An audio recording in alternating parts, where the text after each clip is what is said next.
Et vous, où puisez-vous l'énergie pour avancer chaque jour? J'irai dans les relations amicales avec ma famille. C'est beaucoup le temps, le soleil. Dans le sport et l'énergie aussi que me donnent mes proches. C'est plutôt dans la méditation, le sport.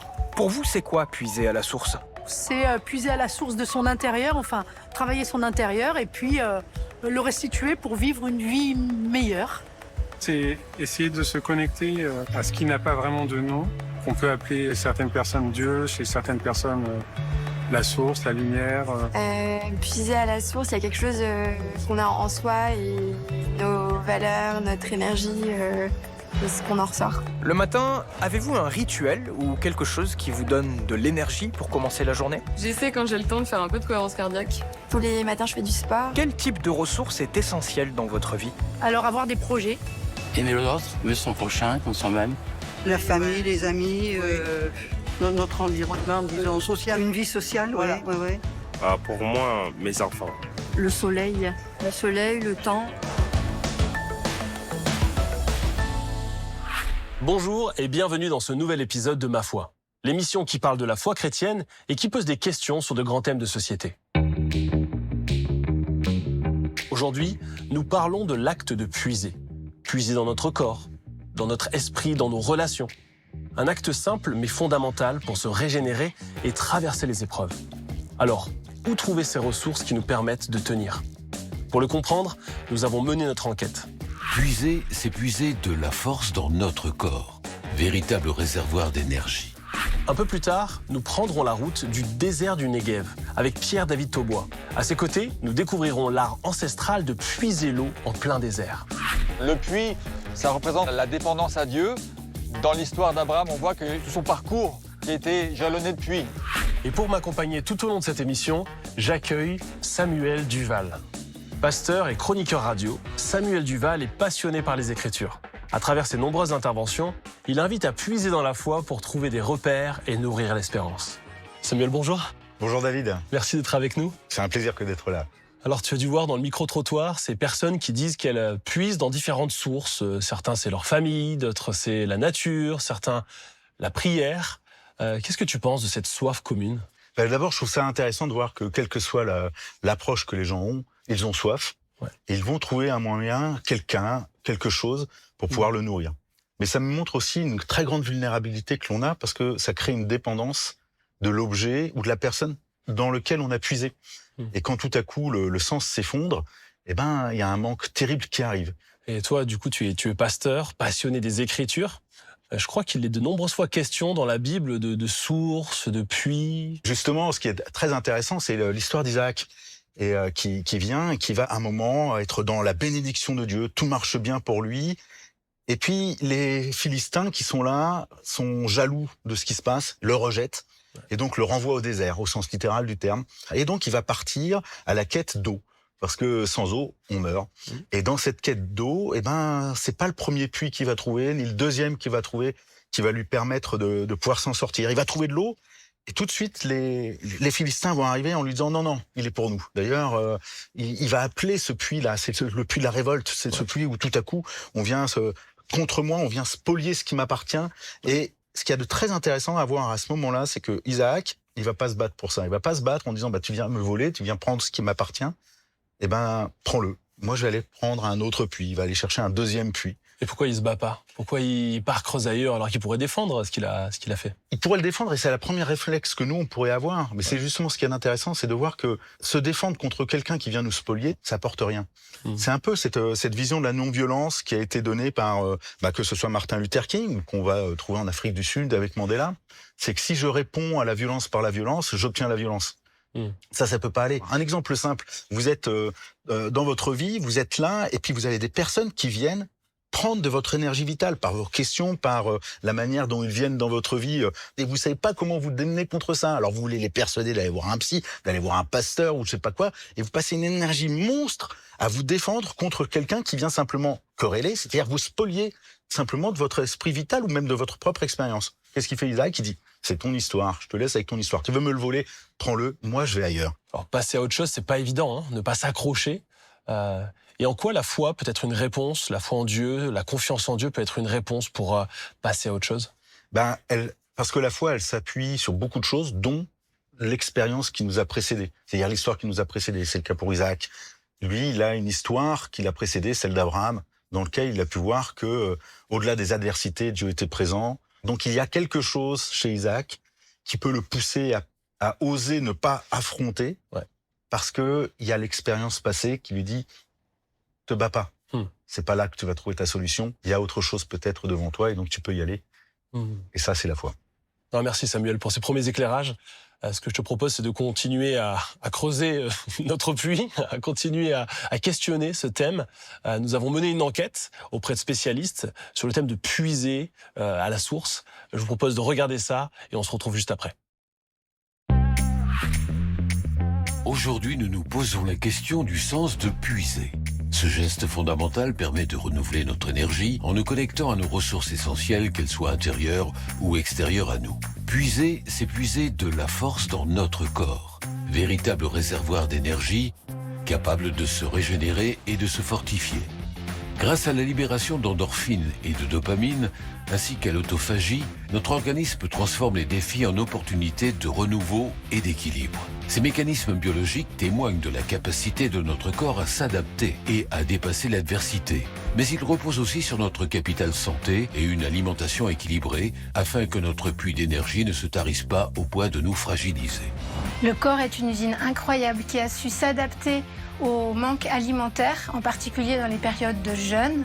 Au départ, le corps va utiliser le glucose qui est dans le sang et qui est aussi stocké sous forme de glycogène dans le foie. Ensuite, il va utiliser les protéines qui sont dans le muscle et aussi la graisse qui est dans le tissu adipeux. Au bout de 5 jours, il va transformer la graisse en corps cétogénique qui permettra de nourrir le cerveau. Le corps a besoin de vitamines et minéraux pour bien fonctionner. On les trouve en particulier dans les fruits et légumes de saison et de couleurs variées. Il faut lui faire confiance, savoir l'écouter et aller puiser dans ses réserves. Puiser, c'est aussi chercher en nous nos ressources intérieures. Par la méditation, la prière ou la réflexion, nous découvrons en nous un univers insoupçonné, une force qui nous aide à transformer les défis en opportunités et à rebondir face aux difficultés. La notion de ressources intérieures, elle est basée sur plusieurs niveaux. Il y a les ressources plaisir, qui peuvent être aller boire un verre avec des amis. Il y a les ressources bonheur, qui sont un peu plus stables, mais qui dépendent de circonstances quand même. Un boulot qui me plaît, un couple qui fonctionne bien. Et après, au-delà, il y a la ressource de la joie, qui ne dépend d'aucune circonstance. Donc c'est quelque chose d'exceptionnel et de très rare, comme la foi. Et ce qui est important, c'est de savoir faire la différence. On va tout le temps puiser dans les ressources du plaisir, comme elles dépendent que de circonstances très courtes. Mon humeur, elle va vraiment dépendre tout le temps de ces circonstances et changer toutes les heures et je risque de m'épuiser. Donc faire la différence entre ces niveaux, c'est vraiment cultiver un espace intérieur qui va être serein. Et par exemple, vraiment, l'exercice le plus simple, c'est les exercices de respiration pour prendre un tout petit peu de recul à chaque fois et se dire je vais puiser dans les bonnes ressources, les plus stables, pour réapaiser les émotions et tout le temps savoir être dans les ressources qui m'éviteront le burn-out ou l'épuisement complet. Puiser, ce n'est pas seulement récupérer de l'énergie pour soi, c'est un chemin pour vivre le partage et la solidarité. Bien utiliser nos ressources et nos expériences nous permettent de mieux vivre ensemble et renforcent notre capacité à surmonter l'adversité et à bâtir un avenir commun. Puiser dans les rencontres, dans la différence, c'est aussi ouvrir nos cœurs à une compréhension mutuelle qui dépasse l'individuel. Et puiser dans la foi, c'est accepter de se questionner pour s'ouvrir à l'autre et de se laisser guider et inspirer pour créer un monde empreint d'espérance. Samuel, on constate dans l'enquête que puiser, c'est pas juste une idée abstraite, hein, c'est un geste concret. Qu'est-ce que ça évoque pour toi ?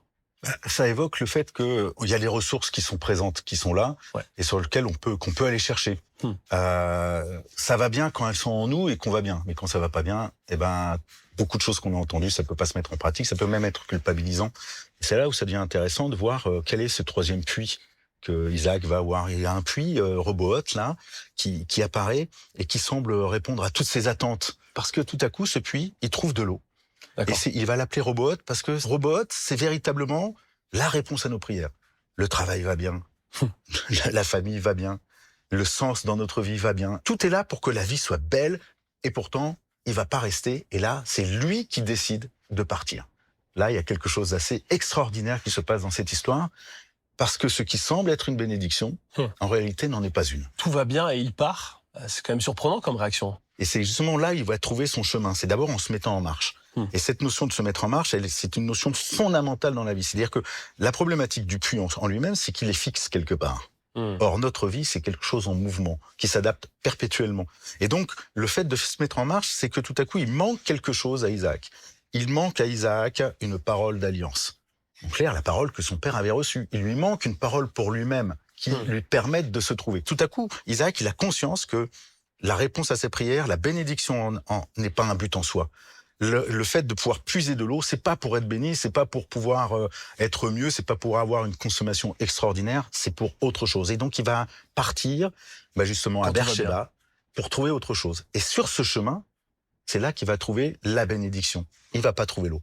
Il va trouver tout à coup les Philistins qui vont revenir en lui disant « Mais maintenant on voit que Dieu te bénit ». Il dit « Pas de problème, mais maintenant je vous laisse avec votre problème. » Vous rappelez le premier puits. « Mais nous, on n'a fait que du bien pour toi. » Non, lui, il sait qu'il leur ment, c'est pas vrai, on a vu l'histoire. Il dit, je vous laisse avec vos mensonges, c'est plus mon histoire. Mais moi, je vais vous offrir quelque chose, je vais vous inviter à un banquet. Et dans cette dynamique-là, on a Dieu qui va parler à Isaac et qui va refaire son alliance avec lui. Donc une parole va être prononcée. Et tout à coup, c'est ce qui va apporter littéralement dans le texte la paix à Isaac. Il va devenir acteur parce qu'il s'est mis en marche, non plus en s'appuyant sur des ressources qui sont là simplement parce qu'il faut vivre, il faut de l'eau, etc., mais parce qu'une parole est prononcée sur lui, qui le remet et qui le met en alliance, et dans une alliance qui peut pas être brisée parce que avec Dieu. Et ça, c'est ce qui amène la paix. Et ce n'est que après dans l'histoire qu'on va nous dire que tout à coup ses serviteurs viennent en disant mais on a trouvé de l'eau. Mais c'est que après. Et là il y a quelque chose d'extraordinaire, c'est que tout à coup la paix n'est pas dans le fait d'avoir trouvé l'eau, mais d'être dans cette démarche où une parole a été portée sur nous, qui nous met en alliance et qui fait que je sais qui je suis, parce qu'il y a un regard sur moi qui me permet de le saisir. Samuel, merci pour ce survol dans l'écriture de tous ces puits jusqu'à cette source qu'est le Christ, la parole incarnée. Ce que je te propose maintenant, c'est de voyager direction le désert du Negev, où Damien rencontre aujourd'hui Pierre David. Il sera question, dans ce milieu aride, de puiser de l'eau et d'aller chercher à une source intarissable. On regarde ce reportage ensemble et on se retrouve juste après. Aujourd'hui, départ de Lyon pour le sud d'Israël, dans le petit village de Nitzana, au cœur du Negev occidental. C'est ici, au fond du mont d'Agosh, que Pierre David, un breton expatrié, a trouvé sa terre promise. Un oasis de verdure en plein désert. Dans les pas d'Abraham, illustre père de la foi et nomade du désert, nous partons explorer l'art de puiser à la source, pour nourrir la terre et préparer celle des générations à venir.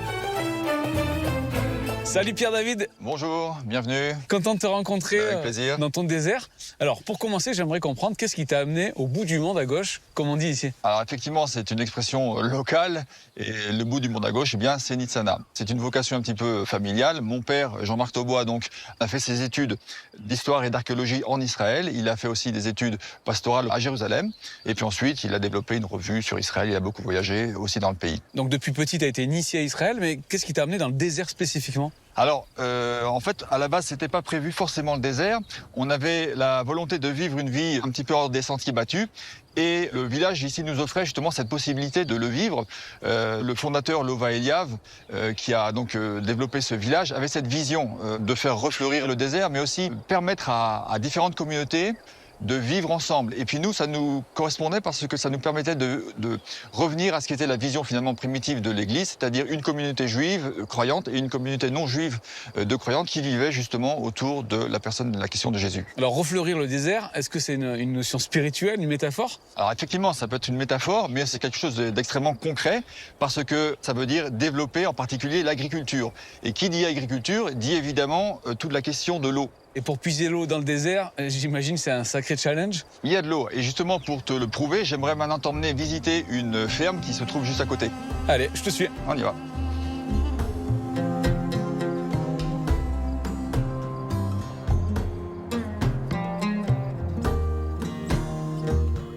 Alors Pierre David, on est où ici ? Dans le Negev central, dans une serre agricole de tomates cerises en plein désert. Je t'avoue que c'est pas évident d'imaginer de telles cultures, de telles serres. Je crois qu'il y a 6 hectares, 7 hectares. C'est ça. Au milieu du désert, le sable, c'est aride, c'est inerte. Alors qu'est-ce que vous avez innové pour que ce soit si vert ? Alors la technique principale, évidemment, ça a rapport à l'eau. Et donc, ce qui a été créé, c'est le goutte à goutte, en particulier. D'ailleurs, c'est une création israélienne. Ça a été créé dans le désert. Ça a été récupéré dans toutes les agricultures du monde. Et aujourd'hui, effectivement, on utilise cette technologie qui est une technologie israélienne à la base.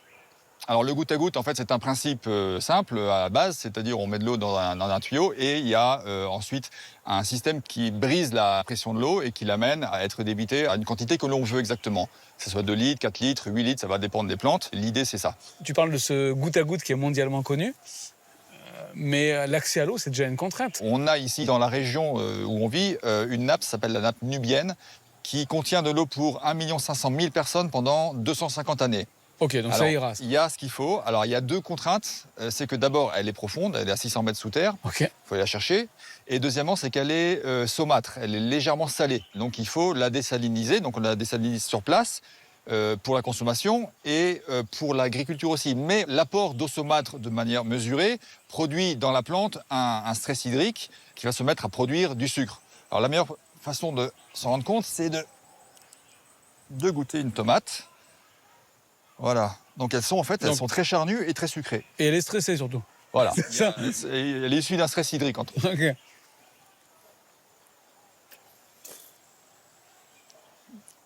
Alors c'est dingue parce que quand on goûte ce genre de fruits, on imagine l'abondance des ressources. Mais là, tu es en train de nous dire que c'est le stress, mais c'est aussi le goutte à goutte. Tout à fait. C'est-à-dire c'est pas l'abondance, mais c'est la régularité. Qui change tout le goût. On peut aussi transposer ça à notre échelle à nous, c'est-à-dire que quand on est arrivé par exemple ici il y a 16 ans, eh bien, on a vécu aussi une sorte de stress aussi au niveau spirituel, c'est-à-dire qu'on est arrivé sans ressources et finalement on a dû dépendre de Dieu de la même manière finalement que dans l'agriculture on fait dépendre les plantes d'une arrivée d'eau mesurée et constante en quantité limitée. Mais c'était la même chose pour nous dans notre vie au quotidien. Finalement, à l'époque des Hébreux dans le désert, et puis aujourd'hui ce que tu vis avec ta famille, cette notion de puiser à la source, elle est constante. Voilà, on doit puiser à la source, c'est pour survivre dans le désert. Et cette source, c'est finalement la confiance en Dieu. Wow. Moi, j'aimerais vraiment comprendre encore plus encore. Alors là, il n'y a qu'une solution. J'ai une petite surprise. On va maintenant aller dans le désert. On y va. Go, c'est parti.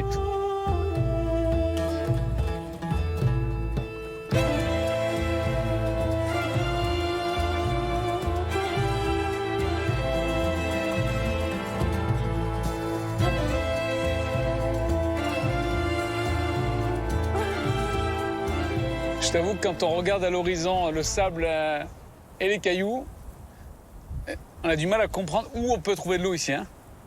Effectivement, c'est un peu compliqué. En tout cas, il y a eu des tentatives dans les années 70-80 de trouver du pétrole, de faire des forages de pétrole. Et en lieu et place de pétrole, c'est de l'eau qui a été trouvée. On a dû creuser donc à 600 mètres sous terre pour amener cette eau à la surface. Tu parles des puits à 600 mètres, mais à l'époque d'Abraham, on ne pouvait pas aller si profond, bien sûr. Non, c'est vrai, 600 mètres, c'est un peu profond. Mais il y avait quand même des techniques pour aller assez profond, jusqu'à 45 mètres ici. Et même, je crois qu'on arrive à 75 mètres dans les puits les plus profonds du Negev. Ça me fait penser à ce verset de l'Ancien Testament. Dieu donnera des eaux dans les lieux désolés et le désert refleurira. Alors effectivement, le puits dans le désert, c'est absolument capital. C'est véritablement la vie. Sans eau, on peut être n'importe qui, on peut être le plus riche, on est mort. Le puits, ça représente la dépendance à Dieu. Dans l'histoire d'Abraham, on voit que tout son parcours qui a été jalonné de puits, il a toujours dépendu d'une relation nouvelle avec Dieu. Alors on sait qu'il y a 10 épreuves dans la vie d'Abraham, 10 épreuves et 10 bénédictions, et il y a un certain nombre de puits qui apparaissent. Pas que, mais il y a beaucoup de puits qui apparaissent, en tout cas dans cette succession des épreuves et des bénédictions. Abraham, on voit qu'il a passé sa vie à creuser des puits, et finalement on voit que c'est une merveilleuse symbolique, justement, de la dépendance à Dieu.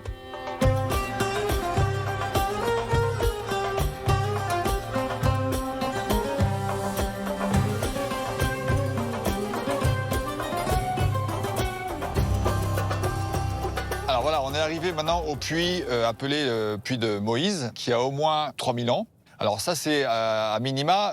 Certains archéologues pensent même qu'il peut remonter jusqu'à l'époque d'Abraham. Donc Abraham aurait même pu passer ici, il aurait bu. Ces puits-là, en même temps, c'est l'eau de la vie, c'est l'eau qui donne la vie, et en même temps, l'homme doit aller la chercher. Donc il y a un double, mouvement. C'est la relation, en quelque sorte, entre Dieu et l'homme qui est symbolisée dans ce puits-là. Dans mon expérience personnelle, ça me parle aussi, dans le sens où, justement, avant qu'on vienne ici en Israël s'installer, On a eu ce projet assez vague pendant pas mal d'années. Et pendant à peu près 17 ans, on a été dans l'attente. Jusqu'au moment où, ayant presque touché le fond, si je peux dire, on s'est dit il faut qu'on fasse quelque chose. Et puis finalement, il y a une porte qui s'est ouverte. En tout cas, en nous, la pensée est arrivée, ma femme de son côté et moi de l'autre, en même temps.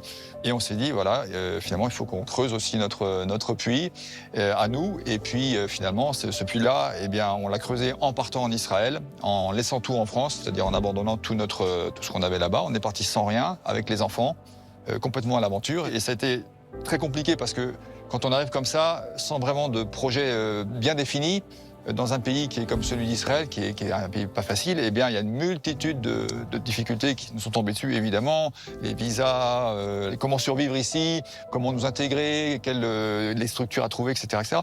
Et puis finalement, les choses sont arrivées les unes après les autres. Et c'était finalement autant de puits à chaque fois qu'on n'a pas pu creuser. Aujourd'hui, eh bien, les choses se sont clarifiées. Et finalement, ce qu'on va aller voir maintenant, le parc biblique, est un des plus beaux puits qu'on a pu creuser.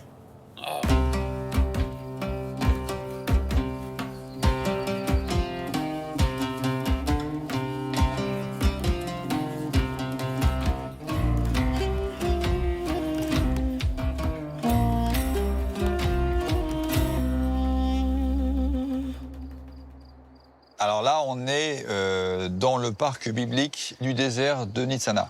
Alors en fait, c'est un jardin qu'on a replanté, dans lequel on a des arbres qui sont cités dans la Bible en tout cas, comme l'olivier, le tamaris, le palmier évidemment. Ouais. Et puis on a un certain nombre d'aménagements qui rappellent l'histoire d'Abraham dans le désert. On a axé autour de 3 éléments principaux qui ont jalonné la vie d'Abraham. D'une part, la tente de nomade sur laquelle on est, qui est le même matériau en tout cas qu'à l'époque d'Abraham, c'est du poil de chèvre, donc le sentir, chèvre noir du désert. Effectivement, quand c'est un peu mouillé, ça sent la chèvre. Deuxième élément, c'était l'autel donc qui était une sorte de mémorial de la relation avec Dieu, de l'expérience avec Dieu. Et troisièmement, évidemment, le puits, qui était là l'élément peut-être central de la vie du nomade et d'Abraham, c'est-à-dire un lieu convivial, un lieu social, de rencontres, d'échanges, etc. Et puis, évidemment, aussi le lieu de la rencontre avec Dieu, ce qui était peut-être le principal.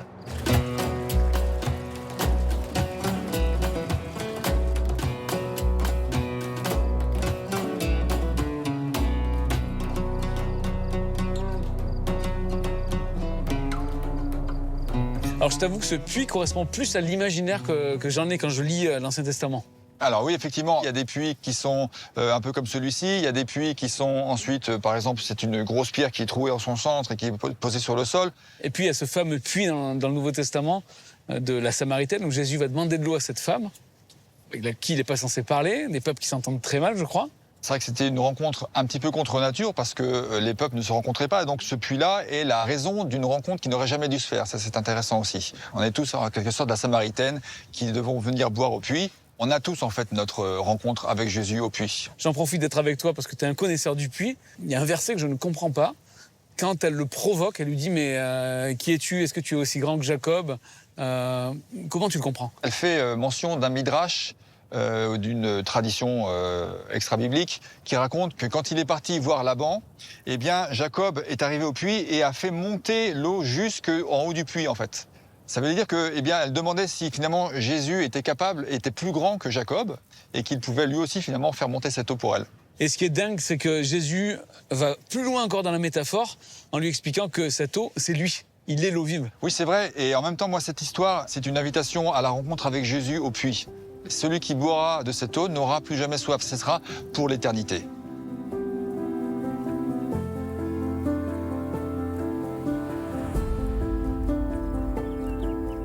Je ferai jaillir des fleuves sur les dunes et des sources au milieu des vallées. Je changerai le désert en étang et la terre aride en courant d'eau.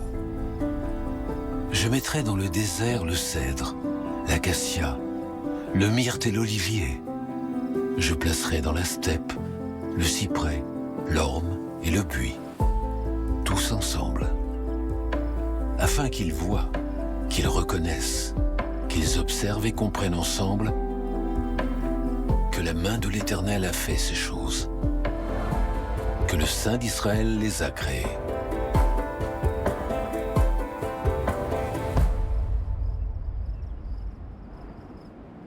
merci beaucoup pour cette expérience.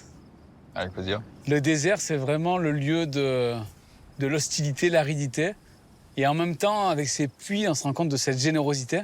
Toi et ta famille, finalement, ça vous a aidé dans votre parcours à moins vous inquiéter? Absolument, ça nous a appris à nous reposer sur Dieu, et à attendre tout de lui, attendre qu'il nous donne l'eau. Aujourd'hui, au quotidien, comment tu vas la puiser? La puiser, ça veut dire, à mon avis, se mettre en déséquilibre par rapport à soi-même, ne plus attendre sur ses ressources personnelles et, comment dire, être sans filet en fait, dans sa vie avec Dieu et attendre tout de Dieu.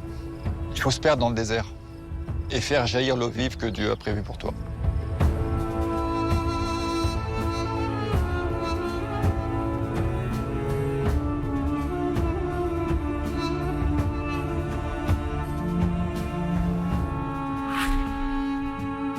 Magnifique, hein, ces images. Alors, dans le reportage, il est question de nouveau de puits, et ils évoquent la question de rencontre. C'est souvent un lieu de rencontre dans l'écriture. Ça te parle, j'imagine?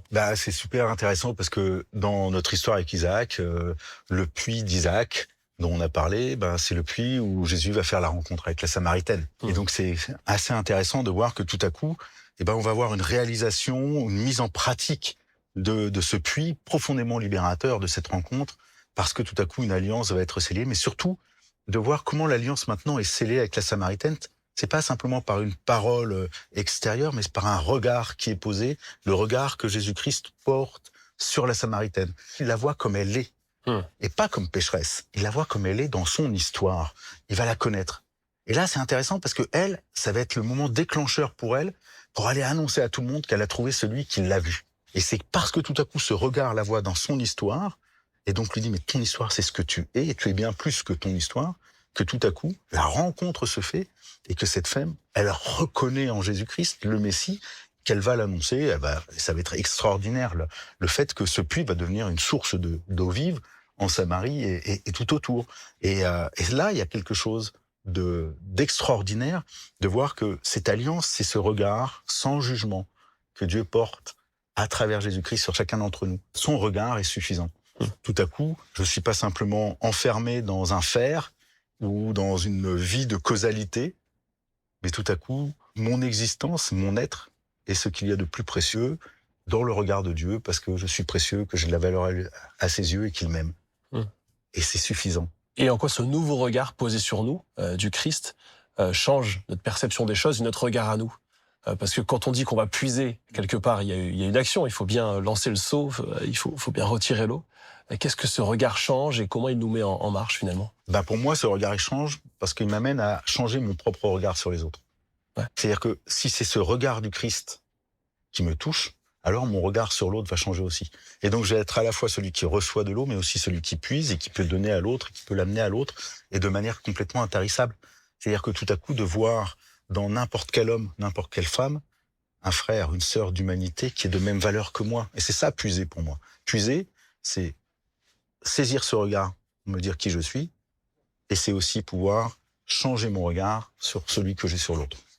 Merci Samuel pour cette invitation à puiser à Christ et puis nous laisser influencer finalement par cette façon de voir les autres et de regarder l'autre comme Christ nous regarde. Merci pour ce moment qu'on a passé ensemble, pour ces échanges. J'espère que vous avez passé un bon moment de votre côté, depuis chez vous. N'oubliez pas que vous pouvez nous retrouver sur les réseaux sociaux et puis sur la plateforme France.tv pendant un mois. Et moi, je vous dis à la prochaine fois.